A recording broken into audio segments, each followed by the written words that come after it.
எல்லாருக்கும் வணக்கம்.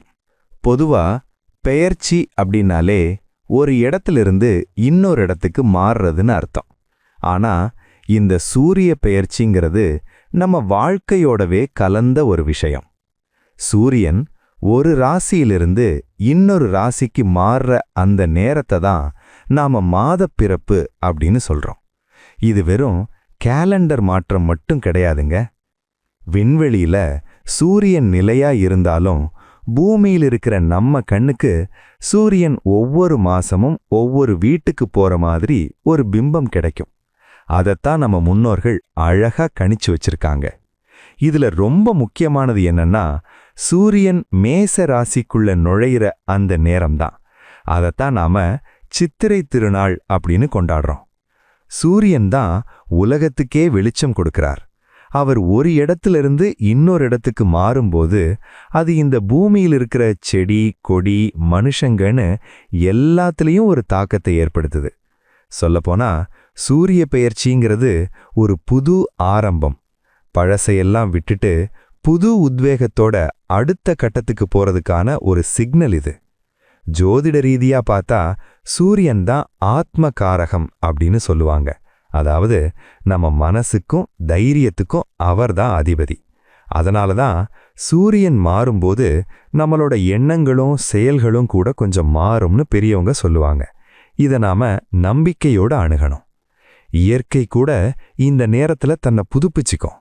மரங்கள்ல புது இலைகள் வர்றதும் பூக்கள் பூக்கிறதும் இந்த கால மாற்றத்தால தான் நடக்குது. இந்த சூரிய பெயர்ச்சி நேரத்துல நாம பண்ற தான தர்மங்கள் வழிபாடுகள் எல்லாமே நமக்கு ஒரு பாசிட்டிவ் எனர்ஜியை கொடுக்குங்கிறது நிதர்சனமான உண்மை. குறிப்பா உழவர் பெருமக்களுக்கு இது ரொம்ப முக்கியமான நேரம். அறுவடை முடிஞ்சு அடுத்த சாகுபடிக்கு தயாராகிற ஒரு உன்னதமான தருணம் இது. இன்னைக்கு இருக்கிற அவசர உலகத்துல நாம காலத்தை கவனிக்க மறந்துடுறோம். ஆனா இந்த மாதிரி பெயர்ச்சிகள் தான் நேரம் எவ்வளவு முக்கியம் அப்படின்றத நமக்கு ஞாபகப்படுத்துது. இந்த மாற்றத்தை நாம வெறும் சடங்கா பார்க்காம நம்ம வாழ்க்கையில ஒரு நல்ல மாற்றத்துக்கான தொடக்கமா எடுத்துக்கணும்னு நான் கேட்டுக்கிறேன். வர்ற இந்த சூரிய பெயர்ச்சி உங்க எல்லாருடைய வாழ்விலையும் ஒளியையும் ஆரோக்கியத்தையும் நிம்மதியையும் கொண்டு வரட்டும்னு, அந்த வகையில ஒவ்வொரு ராசிக்கும் இந்த சூரிய பெயர்ச்சி என்னென்ன பலன்களை கொடுக்க போகுதுன்னு பார்ப்போம். அன்பான துலாம் ராசி நேயர்களே, 2026 பிப்ரவரி 13ஆம் தேதி நடக்கப் போற இந்த சூரிய பெயர்ச்சி உங்க ராசிக்கு 5ஆம் இடமான கும்ப ராசிக்குள்ள சூரியன் நுழையிற நேரம். 5ஆம் இடம்ங்கிறது பூர்வ புண்ணிய ஸ்தானம், புத்திரஸ்தானம்னு சொல்லுவாங்க. இந்த பெயர்ச்சி உங்க வாழ்க்கையில என்னென்ன மாற்றங்களை அதிரடி திருப்பங்களை கொண்டு வரப்போகுதுன்னு விரிவா பார்த்துடுவோம்.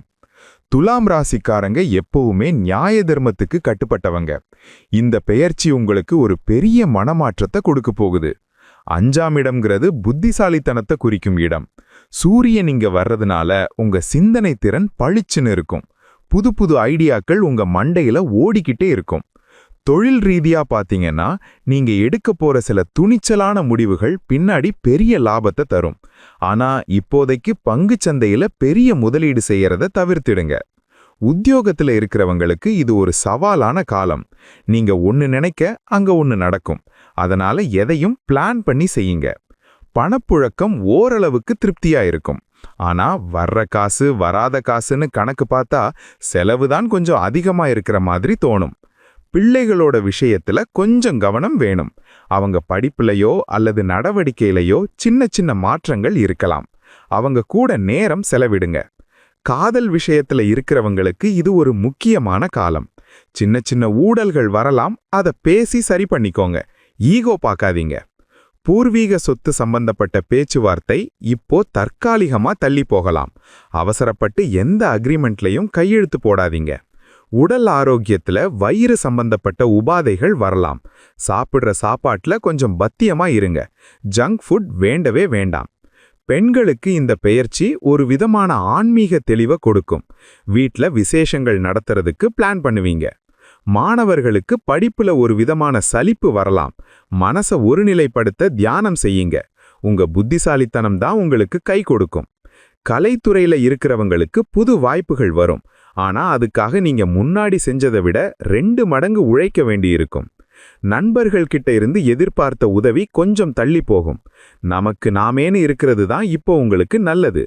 வீடு மாத்துறது அல்லது ஊர் மாத்துறது பத்தி யோசனை பண்ணுவீங்க. அதுக்கான கால நேரமும் இப்போ கூடி வரும். அரசாங்க வழியில இருக்கிற சில சிக்கல்கள் மெல்ல மெல்ல தீர ஆரம்பிக்கும். ஆனா லஞ்சம் கொடுக்கிறது போன்ற குறுக்கு வழிகளை தவிர்த்திடுங்க. மனசுல ஒரு விதமான குழப்பம் வந்து போகும். நாம சரியாதான் போறோமாங்கிற சந்தேகம் வரும். குழப்பம் வரும்போது பெரியவங்க கிட்ட ஆலோசனை கேளுங்க. வேலையில இருக்கிறவங்களுக்கு மேல் அதிகாரிகளோட சின்ன சின்ன மோதல்கள் வரலாம். அடக்கி வாசிச்சாதான் ஜெயிக்க முடியும்னு தெரிஞ்சுக்கோங்க. திடீர்னு ஒரு தூரத்து பயணம் அமையலாம். அது ஒரு கோவில் விசிட்டா கூட இருக்கலாம். அந்த பயணம் உங்களுக்கு ஒரு தெளிவை தரும். சொந்த தொழில் செய்யறவங்க புது பார்ட்னர்களை சேர்க்கும்போது ஜாக்கிரதையா இருங்க. எல்லாத்தையும் பேப்பர்ல எழுதி வச்சுக்கிறது உங்க பாதுகாப்புக்கு நல்லது. வாகன பயணங்கள்ல நிதானம் தேவை. குறிப்பா நைட் நேரத்துல வண்டி ஓட்டுறத கொஞ்சம் குறைச்சுக்கோங்க. உங்களுடைய கற்பனை திறன் அதிகமாகும். புதுசா எதையாவது உருவாக்கணும்னு துடிப்பீங்க. அந்த துடிப்பு தான் உங்களுக்கான அடையாளத்தை உருவாக்கும். சமூகத்துல உங்களோட மதிப்பு கூடும். 4 பேர் நடுவுல நீங்க பேசுற பேச்சுக்கு ஒரு வேல்யூ இருக்கும். எதிரிகள் இப்போ அமைதியா இருப்பாங்க. ஆனா அவங்க தூங்குறாங்கன்னு நினைச்சிடாதீங்க. கொஞ்சம் எச்சரிக்கையா இருக்கிறது எப்பவுமே நல்லது.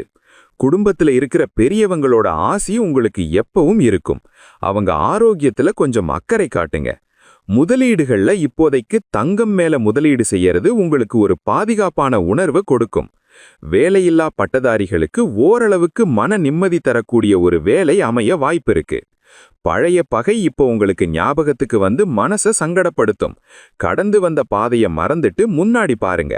உங்களுடைய தன்னம்பிக்கை தான் உங்க பலம். யாருக்காகவும் உங்க பாலிசிய மாத்திக்காதீங்க. சாப்பாட்டுல காரம் புளி குறைச்சுக்கோங்க.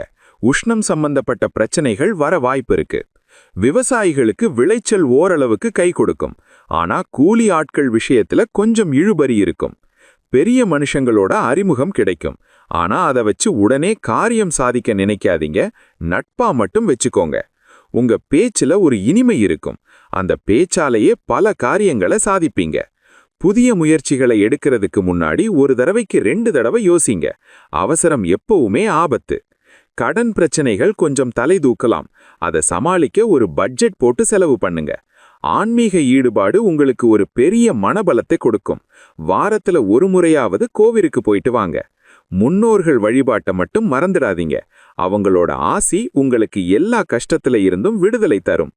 வாகன பராமரிப்புக்குன்னு கொஞ்சம் செலவு வரலாம். வண்டியை சர்வீஸ் பண்ணி வச்சுக்கோங்க. மன அழுத்தம் குறையறதுக்கு உங்க மனசுக்கு பிடிச்ச ஒரு ஹாபியை ஃபாலோ பண்ணுங்க. இந்த சூரிய பெயர்ச்சி உங்களுக்கு ஒரு பெரிய பாடத்தை கத்துக் கொடுக்க போகுது. அந்த பாடம் உங்க எதிர்காலத்துக்கு ரொம்ப உதவும். கடைசியா ஒண்ணு, எல்லாமே நன்மைக்கேன்னு நினைங்க. காலம் உங்களுக்கு சாதகமா மாறும். பரிகாரம்: துலாம் ராசிக்கு அதிபதி சுக்கிரன். சூரியன் 5ஆம் இடத்துல இருக்கிறதுனால நீங்க வெள்ளிக்கிழமை அன்னைக்கு மகாலட்சுமி தாயார மனதார வழிபடுங்க. ஞாயிற்றுக்கிழமை காலையில சூரிய பகவானுக்கு ஒரு செம்பு பாத்திரத்துல தண்ணி எடுத்து ஓம் ஆதித்யாய நமகன்னு சொல்லி அர்ப்பணம் செய்யுங்க. ஏழை குழந்தைகளுக்கு படிப்பு உதவி செய்யறது அல்லது இனிப்பு தானம் செய்யறது உங்க தடைகளை நீக்கும். இதே போன்று மீண்டும் ஒரு பதிவில் சந்திப்போம். நன்றி, வணக்கம். இந்த சேனல் உங்களுக்கு பிடிச்சிருந்தா மறக்காம சப்ஸ்கிரைப் பண்ணுங்க, ஷேர் பண்ணுங்க, லைக் பண்ணுங்க, கமெண்ட் பண்ணுங்க.